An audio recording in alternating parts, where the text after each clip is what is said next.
নমস্কার। এই মুহূর্তের গুরুত্বপূর্ণ খবর। বুধবার বাঁকুড়ার সভায় মুখ্যমন্ত্রী বললেন, অত্যাচার হোক চাই না, জ্ঞানত ভুলকে প্রশ্রয় দিই না। সন্দেশখালির নাম নেননি মমতা, তবে বর্তমান রাজনৈতিক প্রেক্ষাপটে মমতার এহেন বার্তা আলাদা তাৎপর্য পেয়েছে। মমতা এদিন এও বলেছেন, আদিবাসীদের জমি জোর করে দখল করতে দেব না। নন্দীগ্রাম আন্দোলনের সঙ্গে সন্দেশখালিকে এক বন্ধনীতে রাখতে চাইছে বিজেপি। এ নিয়ে এবার সরব হলেন মুখ্যমন্ত্রী মমতা বন্দ্যোপাধ্যায়।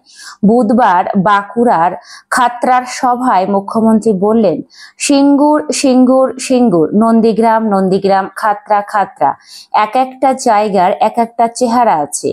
একটার সঙ্গে একটার তুলনা করে নিজেরা হিংসা বাঁধিয়ে ভুল করবেন না। বস্তুত সন্দেশখালি এবং নন্দীগ্রামকে এক করে দেখার চেষ্টা করছে, এমন আভাসই পাওয়া গিয়েছে বিজেপি নেতাদের গলায়। নন্দীগ্রামের বিধায়ক শুভেন্দু অধিকারী দাবি করেছেন, দ্বিতীয় নন্দীগ্রাম হতে চলেছে সন্দেশখালি।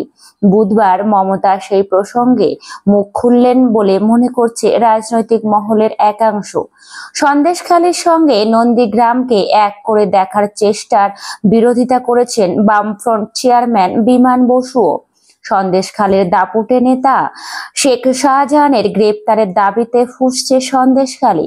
শাহজাহান এবং তার ঘনিষ্ঠ নেতাদের বিরুদ্ধে জমি দখল, যৌন নিগ্রহের মতো অত্যাচারের নানা অভিযোগ প্রকাশ্যে এসেছে।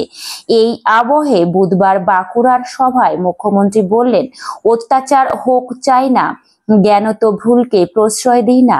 সন্দেশখালির নাম নেননি মমতা, তবে বর্তমান রাজনৈতিক প্রেক্ষাপটে মমতার এহেন বার্তা আলাদা তাৎপর্য পেয়েছে। ভান্ডার খোলার হুঙ্কারও শোনা গিয়েছে মুখ্যমন্ত্রীর গলায়। মমতা এদিন এও বলেছেন, আদিবাসীদের জমি জোর করে দখল করতে দেব না। সন্দেশখালির ঘটনায় ইতিমধ্যে সরব হয়েছেন মুখ্যমন্ত্রী। সিউড়ির সভায় কদিন আগে মমতা বলেছিলেন, সন্দেশখালিতে কেউ কেউ তিলকে তাল করছেন। কোনো মহিলা এখনো এফআইআর করেননি। আইনের পথে চলুক, বিচারের আগে অনেকে অনেক কথা বলছে। আমি পুলিশকে বলেছি শতপ্রণোদিত মামলা করতে। মমতা আরো বলেছিলেন, একটা ঘটনা ঘটেছে, ইডিকে পাঠিয়েছে প্রথমে, পরে বিজেপি গিয়েছে, আগুন লাগাচ্ছে। যার যার অভিযোগ রয়েছে অফিসার শুনবে। দিকে খালিস্তানি বিতর্কে এদিন ফের সরব মমতা।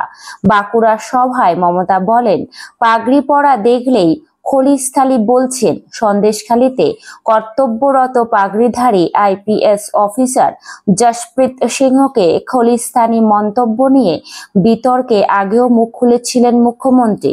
ভাষা দিবসের অনুষ্ঠানে এই প্রসঙ্গে বলেছিলেন, পাঞ্জাবি অফিসারের কি দোষ ছিল? সে ডিউটি করছিল, পাগড়ি পরে বলে খলিস্তানি বলে দেবে? মুসলিম অফিসারকে দেখলেই কি পাকিস্তানি বলে দেবে?